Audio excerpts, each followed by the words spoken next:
ಪ್ರಿಯ ವೀಕ್ಷಕರೇ, ಇಬ್ಬನಿ ನ್ಯೂಸ್ಗೆ ಸ್ವಾಗತ. ನೀವಿನ್ನೂ ಇಬ್ಬನಿ ನ್ಯೂಸ್ಗೆ ಸಬ್ಸ್ಕ್ರೈಬ್ ಮಾಡಿಕೊಂಡಿರದಿದ್ದರೆ ದಯವಿಟ್ಟು ಚಾನೆಲ್ಗೆ ಸಬ್ಸ್ಕ್ರೈಬ್ ಆಗಿ, ಇಷ್ಟವಾದರೆ ಶೇರ್ ಮಾಡಿ, ಕಾಮೆಂಟ್ ಮಾಡಲು ಮರೆಯದಿರಿ. ರೈತರು ಬೆಳೆದ ಬೆಳೆಗಳಿಗೆ ಬೆಂಬಲ ಬೆಲೆ ನಿಗದಿ ಮಾಡುವಂತೆ ಆಗ್ರಹಿಸಿ ರಾಜ್ಯ ರೈತ ಸಂಘ ಹಸಿರು ಸೇನೆ ವತಿಯಿಂದ ನಿನ್ನೆ ಕೂಡ್ಲಿಗಿಯಲ್ಲಿ ಪ್ರತಿಭಟನೆ ನಡೆಸಲಾಯಿತು. ಪಟ್ಟಣದ ಗಾಂಧಿ ಚಿತಾಭಸ್ಮದಿಂದ ಆರಂಭವಾದ ಪ್ರತಿಭಟನೆ ವಿವಿಧ ಸರ್ಕಲ್ಗಳ ಮುಖಾಂತರ ಸಾಗಿ ತಹಶೀಲ್ದಾರ್ ಅವರ ಕಚೇರಿಗೆ ತಲುಪಿತು. ಕೇಂದ್ರ ಹಾಗೂ ರಾಜ್ಯ ಸರ್ಕಾರಗಳ ರೈತ ವಿರೋಧಿ ನೀತಿಗಳ ಬಗ್ಗೆ ರೈತರು ತಮ್ಮ ಆಕ್ರೋಶ ವ್ಯಕ್ತಪಡಿಸಿದರು. ಕೇಂದ್ರದ ಬಿಜೆಪಿ ಸರ್ಕಾರ ದ್ವಂದ್ವ ನೀತಿಗಳಿಂದಾಗಿ ರೈತರು ತೊಂದರೆ ಅನುಭವಿಸುವಂತಾಗಿದೆ ಎಂದು ತೀವ್ರ ಅಸಮಾಧಾನ ಹೊರಹಾಕಿದರು. ಕೇಂದ್ರ ಹಾಗೂ ರಾಜ್ಯ ಸರ್ಕಾರಗಳು ಕೂಡಲೇ ರೈತರ ಬೆಳೆಗಳಿಗೆ ಬೆಂಬಲ ಬೆಲೆ ನೀಡಬೇಕೆಂದು ಒತ್ತಾಯಪಡಿಸಿದರು. ನಂತರ ತಹಶೀಲ್ದಾರ ನೇತ್ರಾವತಿಯವರಿಗೆ ಮನವಿ ನೀಡಿದರು. ಮುಖಂಡರಾದ ದೇವರಮನೆ ಮಹೇಶ್, ಬಾಣದ ಕೃಷ್ಣ, ಬಢಣದ ಮಾರುತಿ, ಫಯಾಜ್ ಮತ್ತಿತರರು ಪ್ರತಿಭಟನೆಯಲ್ಲಿ ಭಾಗವಹಿಸಿದ್ದರು. ವರದಿ ಜೆ. ಸೊಲ್ಲೇಶ್, ಕೂಡ್ಲಿಗಿ. ಮೆಕ್ಕೆಜೋಳ ಖರೀದಿ ಕೇಂದ್ರ ಮೆಕ್ಕೆಜೋಳ ಖರೀದಿ ಕೇಂದ್ರ ಮೆಕ್ಕೆಜೋಳ ಖರೀದಿ ಕೇಂದ್ರ ಕರ್ನಾಟಕ ರಾಜ್ಯ ರೈತ ಸಂಘಕ್ಕೆ, ರೈತರ ಹೋರಾಟಕ್ಕೆ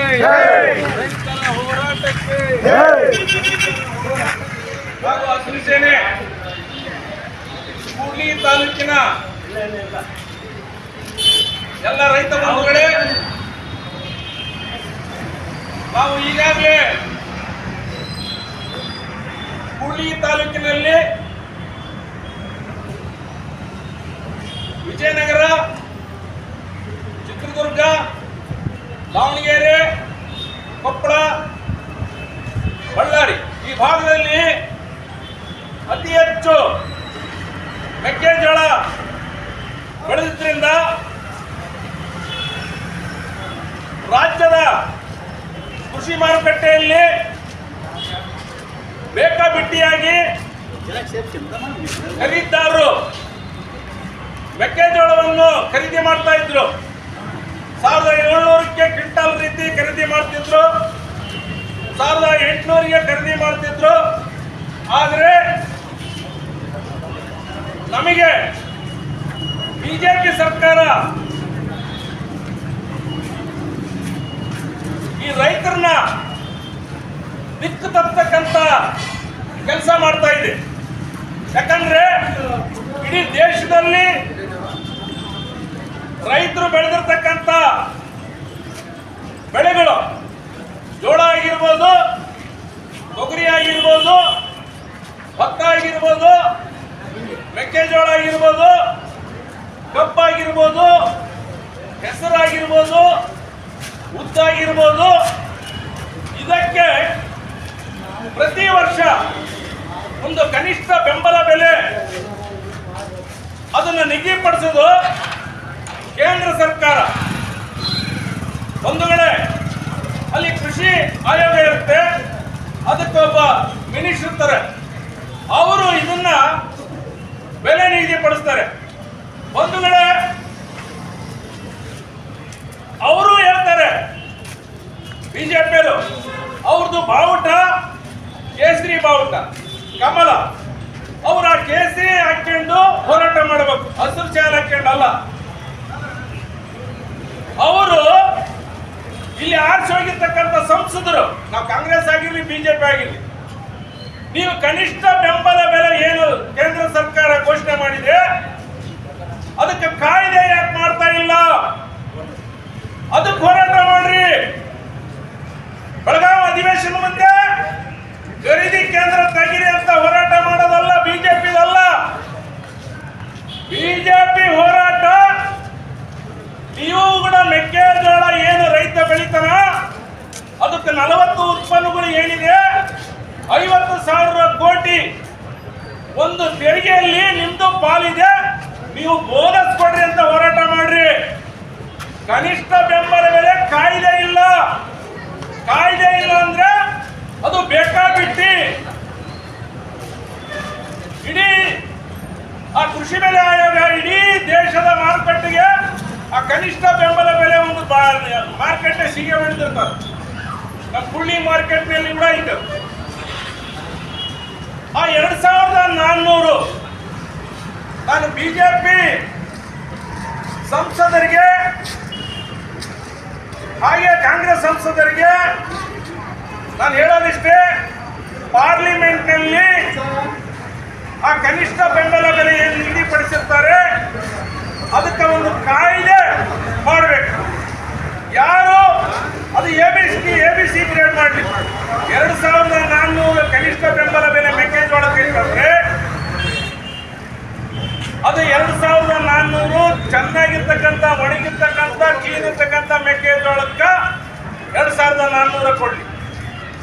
ಒಂದು ಏನಾದ್ರೂ ಕಸರು ಇನ್ನೊಂದಿತ್ತಂದ್ರೆ 2200 ಫಿಕ್ಸ್ ಮಾಡಿ. ಏನು ಉಪಯೋಗ ಇಲ್ಲಪ್ಪ ಅಂದ್ರೆ 2000 ರೂಪಾಯಿ ಮಾಡಿ. ರಾಜ್ಯ ಸರ್ಕಾರಕ್ಕೆ ನಾವು ಕೇಳೋದಿಷ್ಟೇ, ಕರ್ನಾಟಕ ರಾಜ್ಯ ರೈತ ಸಂಘ ಹೋರಾಟಗಾರರು ಬೋನಸ್ ಕೊಡ್ರಿ ನಮಗೆ. ಒಂದು ಕ್ವಿಂಟಲ್ಗೆ 1000 ರೂಪಾಯಿ ಬೋನಸ್ ಕೊಡ್ರಿ ಮೆಕ್ಕೆಜೋಳಕ್ಕೆ. ಎರಡು ಸೇರ್ಕೊಂಡ್ರೆ 3400 ರೂಪಾಯಿ ನಮಗೆ ರೈತರಿಗೆ ಮೆಕ್ಕೆಜೋಳಕ್ಕೆ ಒಂದು ಕ್ವಿಂಟಲ್ಗೆ ರೇಟ್ ಸಿಗ್ತದೆ. ಅದಕ್ಕೆ ಕೇಂದ್ರ ಸರ್ಕಾರಕ್ಕೆ ಇಲ್ಲಿರ್ತಕ್ಕಂಥ ಸಂಸದರು ಪಾರ್ಲಿಮೆಂಟಲ್ಲಿ ಯಾರು ಕನಿಷ್ಠ ಬೆಂಬಲ ಬೆಲೆಗಿಂತ ಕಡಿಮೆ ಖರೀದಿ ಮಾಡ್ತಾರೋ ಖರೀದಾರೋ ಅವ್ರದ್ದು ಲೈಸೆನ್ಸ್ ರದ್ದುಪಡಿಸಬೇಕು. ಹಾಗೇನೆ ಅವ್ರು ಏನಾದ್ರೂ ಕಡಿಮೆ ಬೆಲೆ ತಗೊಂಡ್ರೆ 1 ವರ್ಷ ಜೈಲು ಶಿಕ್ಷೆ ಅಂತ ಮಾಡಬೇಕು. ಅವ್ರು 50 ರೂಪಾಯಿ ಕಮ್ಮಿ ತಗೊಂಡ್ರೆ 2400ಕ್ಕೆ ಅದು 10% ದಂಡ ಹಾಕಿ ಆ ರೈತರ ಅಕೌಂಟ್ಗೆ ಕೊಡಬೇಕಂತ ನಾವೇನು ಹೇಳ್ತೀವಿ. ಮಾಧ್ಯಮದ ಮುಖಾಂತರ ಮಾಧ್ಯಮದಲ್ಲಿ ಬಂದಿರತಕ್ಕಂಥದ್ದನ್ನ ನೀವು ಸ್ವಲ್ಪ ಓದ್ರಿ. ಬರೀ ಕುರ್ಚಿಗಾಗಿ ಕಾಲ ಕಡಿಬೇಡ್ರಿ, ಅಧಿಕಾರಕ್ಕಾಗಿ ಕಾಲ ಕಡಿಬೇಡ್ರಿ. ತಾವು ರೈತರ ಬಗ್ಗೆ ಪಾರ್ಲಿಮೆಂಟ್ನಲ್ಲಿ ಕನಿಷ್ಠ ಬೆಂಬಲ ಬೆಲೆ, ರೈತರ ಕನಿಷ್ಠ ಬೆಂಬಲ ಬೆಲೆಗೆ ಕಾಯ್ದೆ ಮಾಡ್ರಿ ಅಂತ ನಾವು ಒತ್ತಾಯ ಮಾಡ್ತೀವಿ ಇಡೀ ನಮ್ಮ ರಾಜ್ಯದ ಸಂಸದರಿಗೆ. ಇದನ್ನ ನಾವು ಮಾಧ್ಯಮದ ಮುಖಾಂತರ ರೈತರ ಒತ್ತಾಯ. ಹಾಗೇನೆ ನಾವು ಬೆಳಗಾವಿ ಅಧಿವೇಶನದಲ್ಲಿ ಮೊನ್ನೆ ನಾವು ಹೋರಾಟ ಮಾಡಿದಾಗ ಚೆಲುವರಾಯ ಸ್ವಾಮಿ ಅವರು ಏನ್ ಹೇಳಿದ್ರು ನೋಡ್ರಿ, ಕನಿಷ್ಠ ಬೆಂಬಲ ಬೆಲೆ ಏನು ಕೇಂದ್ರ ಸರ್ಕಾರ ನಿಗದಿ ಮಾಡಿದೆ 50 ಕ್ವಿಂಟಲ್ ಅಂದ್ರೆ KMF ಹಾಗೆ ಡಿಸ್ಟಿಲರಿಗಳಿಗೆ ರಾಜ್ಯದ KMF ನಮ್ದೇನು ಕೊಪ್ಪಳ, ಬಳ್ಳಾರಿ, ರಾಯಚೂರು KMF ಏನಿದೆ ಹಾಲು ಉತ್ಪಾದಕ ಇದಕ್ಕೆ ಫೆಡರೇಷನ್ಗೆ ಖರೀದಿ ಮಾಡ್ತಾರೆ. ನಾವು ರಾಜ್ಯಾದ್ಯಂತ ಲಕ್ಷ ಕೋಟಿ ನಮಗೆ ಖರ್ಚಾಗುತ್ತೆ. ದಯವಿಟ್ಟು ಸರ್ಕಾರದಲ್ಲಿ ಅಷ್ಟೊಂದು ದುಡ್ಡಿಲ್ಲ, ನೀವು ಕೇಂದ್ರ ಸರ್ಕಾರನೇ ಯಾಕೆ ಒತ್ತಾಯ ಮಾಡಬಾರ್ದು ಇನ್ನೂ ಒಂದು 100 ಕ್ವಿಂಟಲ್ಗೆ ಅಂತ ನಮ್ಮನ್ನ ಪ್ರಶ್ನೆ ಮಾಡಿ. ಅದು ಸ್ವಾಗತಾರ್ಹ ವಿಷಯ. ಯಾಕಂದ್ರೆ ಮಾನ್ಯ ರಾಜ್ಯಾಧ್ಯಕ್ಷರಾಗಿರ್ತಕ್ಕಂಥ ವಿಜಯೇಂದ್ರ, ಇಲ್ಲಿರ್ತಕ್ಕಂಥ ಬಿಜೆಪಿ ಸಂಸದರು, ಕಾಂಗ್ರೆಸ್ ಸಂಸದರು, ಕೇಂದ್ರ ಸರ್ಕಾರ ಕೂಡ ನಾವು ರೈತರು ಬೆಳೆದಂತ ಮೆಕ್ಕೆಜೋಳನ ತೆರಿಗೆ ಕೇಂದ್ರ ಸರ್ಕಾರಕ್ಕೆ ಹೋಗುತ್ತೆ.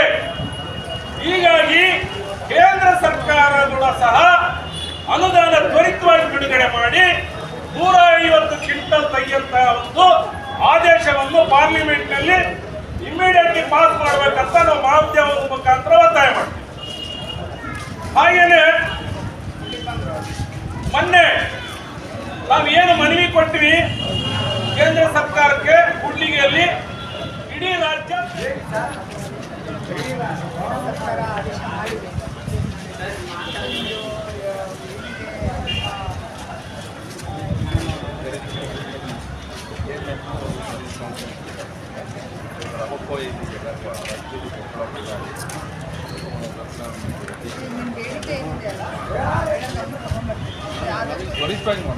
ಮೇಡಮ್ ತಾಲೂಕು ಮಟ್ಟದಲ್ಲಿ ಖರೀದಿ ಕೇಂದ್ರ ಓಪನ್ ಮಾಡ್ತಾರೆ.